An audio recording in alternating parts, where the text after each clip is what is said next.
예수님께서 가르쳐 주신 기도를 통해서 저희들은 누가 하나님께 기도할 수 있는지 배웠습니다. 누가 하나님께 기도할 수 있습니까? 바로 하나님의 자녀들이 기도할 수 있습니다. 그 자녀가 기도할 때 어떻게 기도한다고요? 우리 아빠 최고 하듯이 하나님은 최고이신 분이십니다. 그 고백부터 드리게 된다고 했습니다. 그리고 하나님께서 여러 가지 하나님께 우리의 필요를 구하라고 말씀하셨습니다.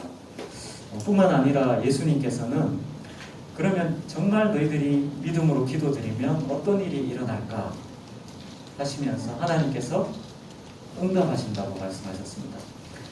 그 말은 무슨 말이냐면 기도하는 자에게 삶에 있어서 어떤 큰 변화가 나타난다는 것입니다. 그 변화는 하나님이 우리 인생 가운데 오셔서 간섭하시고 개입하시는 것을 말합니다.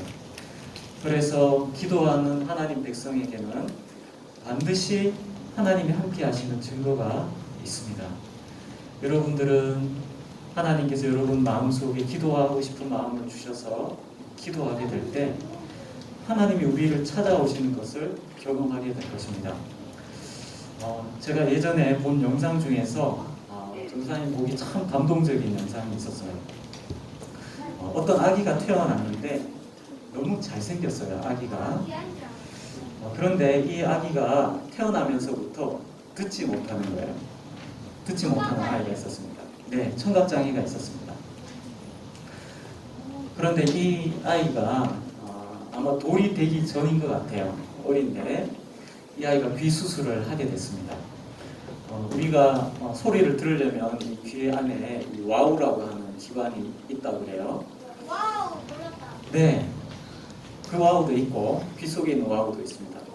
근데 인공 와우를 이식하는 수술을 그 아이가 받았습니다. 네.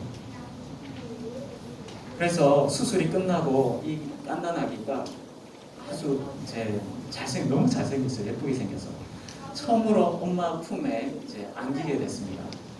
이 아이는 영문도 모르고 막 마취해가지고 수술도 하고 이제 깨어나가지고 이제 막 두리번 이렇게 하고 있습니다. 그때 주위에 있는 사람들이 전부 조용하게 있어요. 아이들을 데리고 오는데 소리 나지 않게 조심조심해서 데리고 왔어요. 그리고 이제 엄마 손에 탁 안겼습니다. 사람들이 뒤에서 지켜보고 있어요. 근데 아무도 소리를 안 내요. 이유가 있었습니다. 엄마가 그 아이에게 이름을 딱 부르는 거예요. 누구야? 딱 부르는데 이 아이가 태어나서 처음으로 엄마 목소리를 들은 겁니다. 그 조그만한 아이가 엄마 목소리를 딱 듣는 순간 눈이 탁 커지는 거예요. 그리고 엄마가 한 번, 두 번 계속 이름을 부르면서 사랑한다, 누구야? 제가 듣기에도 그 엄마의 목소리가 너무 부드럽고 아름답고 너무너무 듣기가 좋았어요. 근데 이 아이가 태어나서 처음으로 엄마 목소리를 들은 겁니다. 근데 이 아이도 뭔가 아는지 이 아이가 너무 감동적이었나 봐요.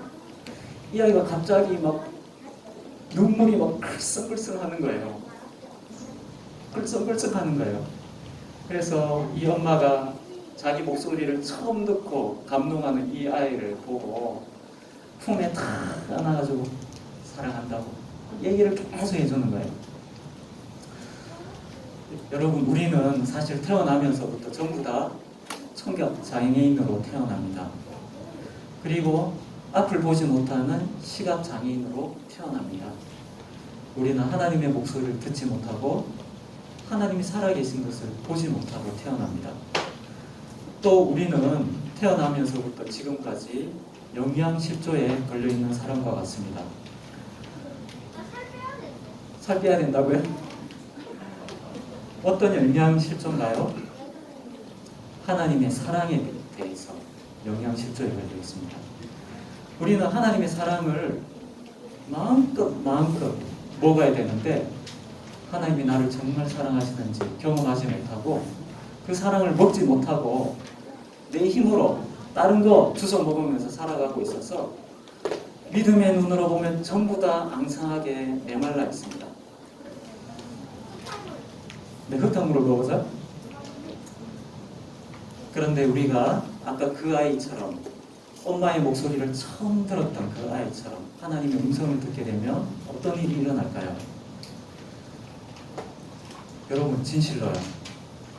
하나님이 나에게, 내 마음속에 하나님이 진짜 살아계시고 나를 사랑하시다는 그 음성이 들리게 되면 어떻게 될까요? 여러분, 그러면 그 음성을 듣는 사람은 전부 다 어떤 현상이 일어납니까? 갑자기 눈물이 쏟아지기 시작합니다. 하나님 계셨군요. 하나님 진짜 나를 사랑하시군요. 저는 제 모습 볼 때마다 나는 사랑할 가치가 없는 사람인 것 같아요. 그렇게 생각했는데 나는 너무 죄도 많이 지었고 못난 게 너무 많고 너무 부족한 것도 많고 너무너무 사랑할 게 없는 사람인 것 같은데 나 자신도 저를 사랑하지 않아요 그랬는데 하나님 찾아오셔서 나 너를 너무 사랑한다. 사랑한다. 한 번만 얘기하실까요? 사랑한다. 사랑한다. 또 사랑한다. 그 음성을 들을 때 눈물이 흐르게 됩니다. 그리고 그 사람의 귀가 열리고 눈이 열립니다. 그 다음부터 어떻게 될까요? 우리 영혼에 바짝 말라있는 우리 영혼이 살이 돋기 시작합니다. 살이 막 채워집니다. 그래서 건강하고 나를 사랑하는 사람으로 변하게 되는 것입니다. 여러분, 이 일이 어떻게 해서 일어나게 될까요? 기도하는 사람이 기도할 때 어떻게 하나님이 하신다고요? 찾아오신다고요. 그리고 우리 기도에 응답해 주신다고요. 그때 하나님을 만나고 하나님의 음성을 듣고 하나님의 사랑을 경험하는 은혜가 임하게 됩니다. 그때 아까 엄마의 목소리를 처음 듣는 아이같이 우리는 하나님과 관계가 완전히 변화되게 됩니다. 그런데 이스라엘 백성들은 하나님을 그렇게 가까이 모시면서도 하나님을 사랑하지 못했습니다. 그리고 하나님을 업신여겼습니다. 그래서 이스라엘 백성들은 자기 나라를 바벨론이라는 무시무시한 나라에 망하게 됐습니다. 여러분, 우리는 여기서 한번 생각해 볼 게 있습니다. 이스라엘 백성들, 유다 백성들이 왜 바벨론에 망하게 됐을까요? 하나님 없다고 생각해서. 사실은 이스라엘 백성들은 망할 때까지 자기들이 하나님 잘 믿는다고 생각했습니다. 하나님도 섬기고 세상도 쫓아가고. 이스라엘 백성들이 멸망을 당한 이유는 쉽게 말하면 외교적인 실패였습니다. 이스라엘 백성들이 망하기 직전에 국제정세가 어떠했냐면 지금 우리나라 상황하고는 너무 비슷합니다. 우리나라는 지금 강대국에 끼어 있습니다. 일본, 중국, 러시아, 미국. 이 사이에서 우리나라는 지금 아슬아슬하게 줄타기를 하고 있습니다. 동맹은 미국하고 맺고 있는데 실제로 친하게 하는 분은 중국말을 열심히 듣고 있습니다. 그리고 일본하고도 우리는 군사적인 동맹을 맺어야 되는데 지금 올림픽 때도 계속 일본을 욕하고 있습니다. 저는 이게 옳다 그러다 그 얘기를 하려고 하는 게 아닙니다. 우리나라 상황하고 비슷하다고요. 이스라엘이 망하기 전에 이스라엘 주변에 있던 나라는 아수르와 바벨론과 전통적인 강대국 애굽이었습니다. 그런데 이스라엘 지도자들은, 왕들은 이 상황에서 어느 나라와 손을 잡아야 될지에 대해서 계속 오판을 하게 됩니다. 예레미야 선지자는 하나님이 너희들을 심판하실 것이다. 바벨론이 너희들을 멸망시킬 것이다. 말씀을 계속 전하면서 그러나 너희들이 살 길이 있다. 바벨론하고 절대로 싸우려고 하지 말고 항복해라. 그러면 너희들이 살 수 있다. 계속 그 사실을 알려줍니다. 하나님께서는 이스라엘을 망하게 하시면서도 분명하게 살 길을 알려주셨습니다. 그래서 예레미야가 계속 고난을 당하면서 전했던 말씀이 뭐였냐면 바벨론에 항복해라. 바벨론과 싸우려고 하지 마라. 바벨론이 적군이 아니라 너희들을 징계하는 하나님 손에 붙들려 있는 해초리다. 그러니까 이거는 맞아야 된다 하면서 계속 얘기를 합니다. 그런데 결국 이스라엘의 지도자들은 아수르에 붙었다가 애굽에 붙었다가 바벨론에 살짝 붙었다가 또다시 배신하고 애굽에 붙었다가 하면서 결국 바벨론에 제대로 멸망을 당하게 됩니다. 1차 침공, 2차 침공, 3차 침공을 당하면서 솔로몬이 세웠던 그 성전까지 완전히 파괴되고 유다 백성들은 전부 다 바벨론으로 포로로 잡혀가게 됐습니다. 여러분 이걸 보면 이스라엘 백성들이 그냥 외교적으로 실패했기 때문에 망했다 이렇게 생각할 수 있습니다. 그런데 이스라엘 백성들이 왜 망했습니까? 하나님 말씀을 안 들으니까요. 전도사님이 출근을 하려고 그랬는데 갑자기 몸이 막 너무 아픈 거예요. 그래가지고 회사에다가 전화를 해가지고 병원 갔다 가겠습니다. 연락해서 반차를 급하게 내고 대학 병원으로 갔습니다. 가지고 급하게 막 검사하고 막 이것저것 했습니다. 이제 밖에서 검사 나가고 기다리고 있는데 간호사 선생님이 부르시죠. 박정현님 어디 계세요? 박정현님 들어가십시오. 문 툭 열고 이제 선생님 만나고 의자에 탁 앉으니까 선생님께서 모니터 화면을 아주 또지게 쳐다보고 계십니다. 심각한 표정으로. 의사 선생님 뭐라고 얘기할까요? 의사 선생님이 탁 보시더니 저를 탁 보시더니 오늘 왜 오셨습니까? 그러는 거예요. 오늘 왜 오셨습니까? 아프니까 왔죠. 정상입니다. 아무 이상 없습니다. 여러분 전도사님 그 얘기를 듣고 어떤 생각이 들었을까요? 기쁘다 아무 이상 없네 이랬을까요? 게임은 부를 수 있어요. 네? 게임 부를 수 있어요. 깨봉 부를 수 있었는데 전도사님 속으로 어떤 생각이 드냐면 이 사람 돌팔이 아니야? 그런 생각이 드는 거예요. 전도사님 진짜 아파서 갔는데 아무 이상 없대요. 여러분 만약에 거기까지는 사실입니다. 만약에 전도사님이 의사 선생님 말을 못 믿고 또 다른 병원 가는 거예요. 다른 병원 가서 또 검사 가는 거예요. 그 선생님이 또 이상 없습니다. 지금 아픈데 또 다른 데 가는 거예요. 그러다가 어느 병원에 갔더니 허름한 병원에 갔더니 딱 보더니 심각한데요. 제가 고쳐드릴게요. 그래서 약을 일단 먼저 좀 드셔야 됩니다. 그래요? 근데 제가 치료할 수 있습니다. 그래요? 약을 막 사서 막 먹는 거죠. 근데 약을 먹으면 먹을수록 건강이 어떻게 될까요? 더 나빠지는 거예요. 그 약판 그 사람 누굴까요? 진짜 돌팔이 의사죠. 그렇게 되면 되겠습니까? 안 되겠습니까? 네, 이스라엘 백성들이 망한 이유는 이스라엘 백성들이 하나님을 돌팔이 취급했기 때문에 망한 것입니다. 여러분, 하나님이 돌팔이 의사십니까? 아닙니다. 하나님은 의사 중에 최고의 의사십니다. 이스라엘을 살릴 수 있는 진정한 분이 바로 하나님이십니다. 근데 이스라엘 백성들이 하나님을 돌팔이 취급하는 거예요. 너희들이 지금 큰 병에 걸렸다. 수술 받아야 된다. 거의 죽을 정도로 수술 받아야 된다. 바벨론한테 항복해라. 그러면 산다. 보니까 바벨론한테 항복하면 죽을 것 같아요. 그래서 의사 말을 안 듣습니다. 그래서 돌팔이 의사를 찾아갑니다. 애굽을 붙들어야 됩니다. 애굽은 강대국입니다. 근데 2차 침공 뒤에 3차 침공 직전에 어떤 일이 일어나냐면 결정적으로 헷갈리는 일이 일어납니다. 바벨론이 애굽을 침공하러 가는데 거기서 애굽이 바벨론을 이겨버립니다. 바벨론이 져버려요. 그래서 유다의 지도자들이 야, 바벨론 이거 강한 나라 아니야. 애굽이 진짜 강하네. 해서 애굽으로 붙어버리는 겁니다. 하나님 말씀 안 듣고. 뭡니까? 하나님 말씀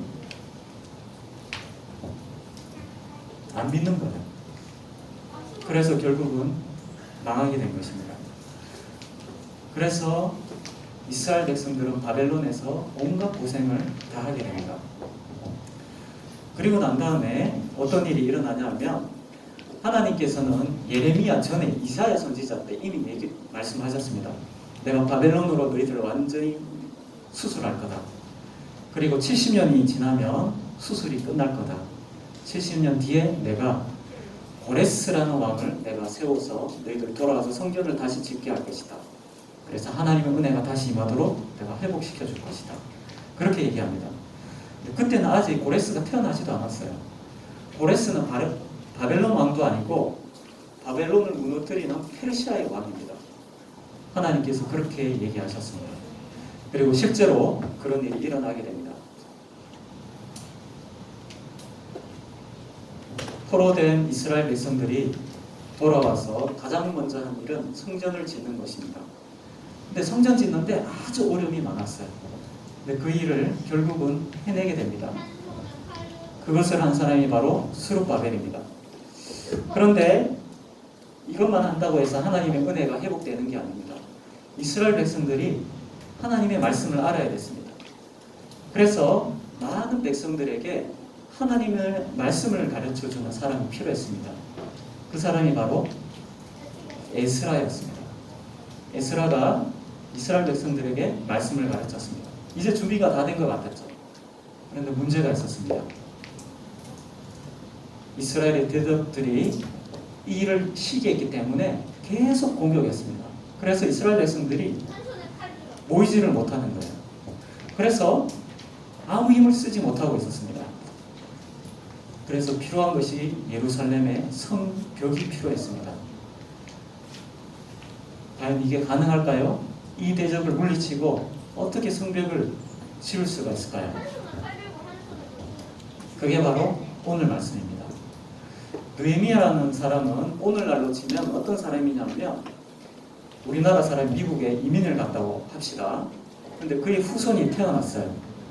근데 이 사람이 나중에 바이든 대통령의 보좌관이 돼가지고 백악관에 들어간 거예요. 백악관에. 그게 바로 느헤미야입니다. 이 당시에 페르시아가 바벨론을 무너뜨리고 대제국을 이루고 있었는데 거기에 술관원으로 있던 사람이 바로 느헤미야입니다. 최고 권력자 중에 권력자죠. 이 느헤미야는 누구라고요? 페르시아의 최고 권력 위치에 있는 사람. 근데 이 사람은 진짜 누구일까요? 이 사람이 누구이냐 하는 것은 예루살렘에 갔다 온 자기 동생의 이야기를 듣고 느헤미야가 반응을 보이는 것으로 나타났습니다. 여러분 누굽니까? 내가 누구인지는 어떤 중요한 일을 겪을 때 여러분들이 어떤 반응을 보이느냐를 통해서 나타납니다. 아, 나는 이런 사람이에요. 말로 나타나는 게 아닙니다. 작은 일 하나 딱 겪을 때 내가 반응을 딱 보입니다. 그때 내가 누구인지가 드러납니다. 느헤미야가 소식을 듣고 반응을 보입니다. 근데 어떤 소식 들었을까요? 예루살렘이 어떻느냐? 성벽이 다 무너지고 성문이 다 불탔습니다. 그러자 느헤미야가 주저앉아서 울기 시작합니다. 그리고 금식하기 시작합니다. 그리고 기도하기 시작합니다. 느헤미야가 왜 이럴까요? 왜 이렇게 합니까? 여러분 혹시 누군가가 소식을 전해줬는데 그 소식을 듣고 울어본 적 있습니까? 여러분 최근에 울어본 적 있습니까? 왜 울었습니까? 엄마가 떼찌 했어. 아, 네, 그렇군요. 네, 보통 아버지 어머니의 그 공의로운 심판을 당하면서 여러분들은 정의를 배우면서 눈물을 흘리고 네, 못이 옳고 그른 죄를 배우게 되죠. 근데 그런 거 말고 어떤 소식을 들었는데 느헤미야는 예루살렘 성이 무너져 있고 불탔다는 소식을 듣고 슬피 웁니다. 왜 그렇습니까? 느헤미야는 페르시아의 귀족이 아니었습니다. 그의 진짜 정체성은, 그 사람은 이스라엘 백성이었고 하나님 백성이었습니다. 그래서 그가 울은 것입니다. 여러분, 지금 여러분 모두가 지금 큰 관광용 잠수정을 탔다고 생각해 봅시다. 와. 우리 어떤 친구가 지금 최근에 독도에 갔다 왔다고 그러는데, 독도에도 그런 거 있는지 모르겠어요. 바다 밑에 들어가서 바다 밑을 구경하는. 어딨다. 근데 우리 모두가 탈 수 있는 심해 잠수정을 타고 저쪽에 우리 제일 깊은 바닷속으로 들어갔다고 합시다. 근데 큰일 났어요. 조난을 당해서 바닷속에 갇히게 됐습니다. 아, 그렇군요. 엄마가 119에 연락해야겠다. 119에. 당연히 와이파이는 안 터지겠지. 여러분, 그 잠수정이 지금 문제가 뭡니까? 산소가 점점점 떨어지고 있습니다. 빨리 119에 살려면 어떻게 해야 됩니까? 그 바다 깊숙하게 있는데 구조선이 와서 산소를 공급하는 호수가 내려와야 되죠. 그리고 연결이 탁항 되면 다시 공기가 산소가 휘 하면서 들어옵니다. 그래서 사람들이 다 숨을 쉬기 시작하죠. 이 세상 사람들은 저기 지하에 조난당한 잠수정을 타고 있는 사람들과 똑같습니다. 무슨 뜻인가요? 하나님의 은혜의 호수가 끊어졌어요. 조난당했습니다. 구원받지 못하면 잠수정 안에서 다 생명을 잃게 됩니다. 하나님의 은혜를 회복하지 못한 사람은 전부 다 그런 상황이 있습니다. 근데 하나님께서 이 세상을 구원하시려고 호수를 끌고 와서 어디에 연결하셨습니까? 이스라엘 백성에게 연결하셨습니다. 그리고 율법을 주시고 제사를 주셔서 하나님의 진노가 임하는 것이 아니라 하나님의 은혜가 임하도록 계속해서 은혜를 공급해 주셨습니다. 그런데 불사 잠수정을 타고 있던 사람들이 이거 필요 없어 칼을 들고 와가지고 끊어버린 거예요. 뭡니까? 아까 이스라엘 백성들이 바벨론에 항복해라. 그 말 믿으면 안 되지. 바벨론에 항복했다고 우리 다 죽을 거야. 우리 그 말 못 믿는다. 뭐라고요? 하나님을 돌팔이 의사 취급했습니다. 지금 연결되어 있는 하나님의 은혜를 끊어버렸습니다. 이제 어떻게 됩니까? 이제 하나님의 은혜는 더 이상 임할 수가 없습니다. 그런데 하나님의 약속이 다시 내가 회복시켜주겠다. 다시 회복시켜주겠다. 하나님께서 모세에게 아주 놀라운 말씀을 하셨습니다. 이스라엘 백성들이 알아야 되는 지식 중에서 아주 비밀한 지식이 하나 있었습니다. 그게 레위기에 적혀 있습니다. 모세가 죽기 전에 하나님께서 모세에게 말씀하십니다. 모세야, 너희 백성들이 가나안 땅에 들어가면 나를 버릴 거다. 아직 들어가지도 않았어요. 나를 버릴 거다. 그러면은 내가 그 백성들을 전부 흩어버릴 거다. 이방 나라로 다 팔아버릴 거다. 근데 그때 기억해라. 팔려간 그곳에서 너희가 다시 회개하고 하나님을 붙들면 내가 너희들을 다시 불러모을 거다. 기억해라. 하면서 하나님께서 모세에게 노래를 가르쳐 주십니다. 그 노래 내용이 뭐냐면 우리가 범죄에서 하나님이 떠날 거라고 하는 노래였습니다. 그 모세에게 하나님께 노래를 가르쳐 주셔서 모세가 죽기 전에 이스라엘 백성들에게 가르쳐 주십니다. 근데 진짜 이스라엘 백성들이 망하게 되죠. 이 망한 백성에게 필요한 하나님에 대한 지식이 뭡니까? 죄인입니다. 근데 이 죄인의 위치에서 내가 다시 하나님을 붙들면 하나님이 어떻게 하신다고요?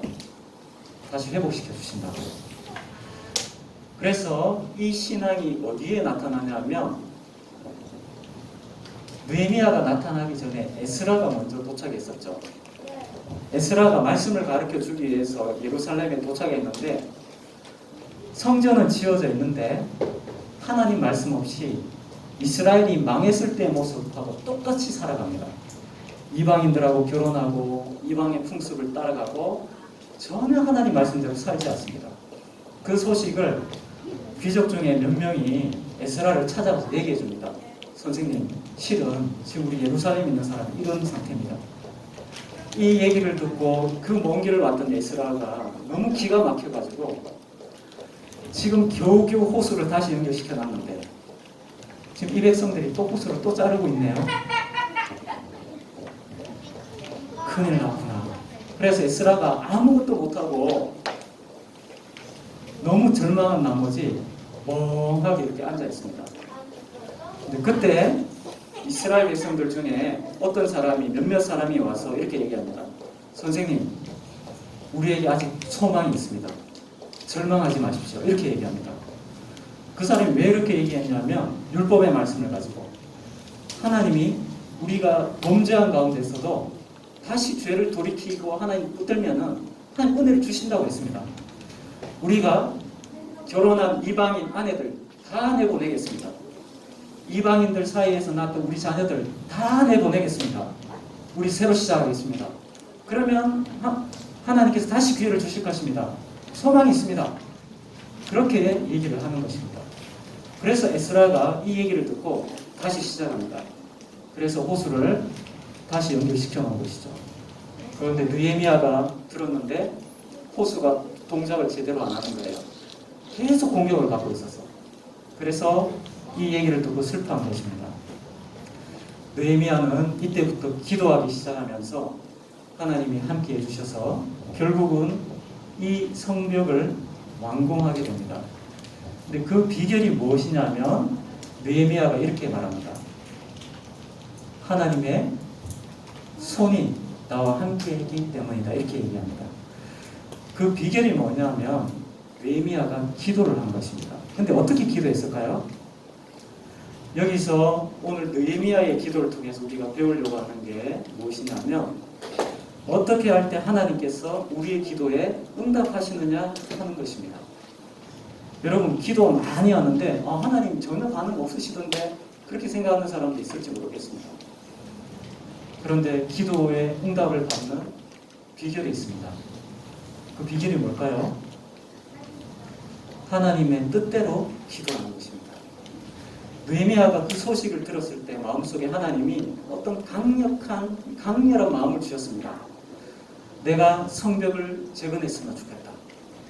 근데 이것이 하나님이 기뻐하시는 뜻이었습니다. 그래서 이 뜻을 두고 기도했을 때 하나님께서 계속해서 함께 해주셨습니다. 하나님의 손길이 찾아와서 함께 해주셨습니다. 대적을 물리치게 하시고 도와주시고 수많은 어려움들을 다 이기게 해주셨습니다. 근데 그 비결이 뭔가요? 우리 앞에 수많은 길들이 있죠. 근데 하나님이 원하시는 길은 아주 좁은 길입니다. 근데 느헤미야의 기도를 요약하면 그겁니다. 아주 좁은 이 길을 걸어가면서 갸우뚱갸우뚱 하면서 걸어가고 있습니다. 그런데 얘기하는 것, 하나님 이 길 맞죠? 하나님 기억해 주십시오. 제가 지금 이 길을 걸어가고 있다고요. 알았다. 딱 붙잡아 주십니다. 걸어가고 있는데 주위에 와서 누가 막 밀려고 그래요. 잡아 당기려고 그래요. 하나님 제가 지금 이 길을 걸어가고 있는데 방해하는 자가 있습니다. 이 자들을 보십시오. 알았다. 탁 막아주십니다. 느헤미야가 이 길을 끝까지 걸어가면서 기도했기 때문에 하나님의 도우심을 경험했습니다. 지난 시간에 배웠던 기도에 대한 교훈은 우리가 하나님의 아들로서 기도해야 된다는 거였죠. 두 번째는 우리가 하나님의 뜻대로 기도해야 된다는 것입니다. 그때 하나님께서 바로 응답하십니다. 그래서 여러분 우리가 기도 응답받기 위해서 중요한 것은 내가 막 끊임없이 떼쓰는 게 중요한 것이 아니라 하나님이 뭘 기뻐하시는가 하는 것을 아는 것이 중요합니다. 그때 하나님께서는 직접 자신의 손을 우리에게 대셔서 하나님 우리를 얼마나 사랑하시는지 얼마나 우리에게 신실하게 응답하시는 분이신지를 보여주십니다. 여러분 계속 죄를 짓고 있는 그곳에서 손을 들고 하나님 은혜를 주세요. 저는 지금 술을 마시고 죄 가운데 있지만 여기서 구원해 주세요. 하나님 은혜가 임할까요? 술병 버리고 나의 죄된 것들 버리고 좁은 길의 문 앞에 서는 거예요. 그리고 기도하는 겁니다. 하나님 도와주십시오. 제가 이제 좁은 길을 걸어가려고 하는데 도와주십시오.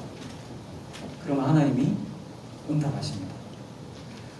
우리가 기도할 때 하나님의 응답은 전부 다 하나님의 뜻을 이루는 것으로 나타납니다. 우리 초등부 친구들 느헤미야의 기도는 아까 우리가 찬양했던 것처럼 주님과 한 걸음 한 걸음 계속 같이 동행하는 삶이었던 것입니다. 여러분 우리는 절대로 하나님을 절대로 나쁜 의사로 취급하면 안 됩니다. 돌팔이 의사로 취급하면 안 됩니다. 하나님을 참 의사로 믿고 가야 됩니다. 그 길이 좁은 길입니다.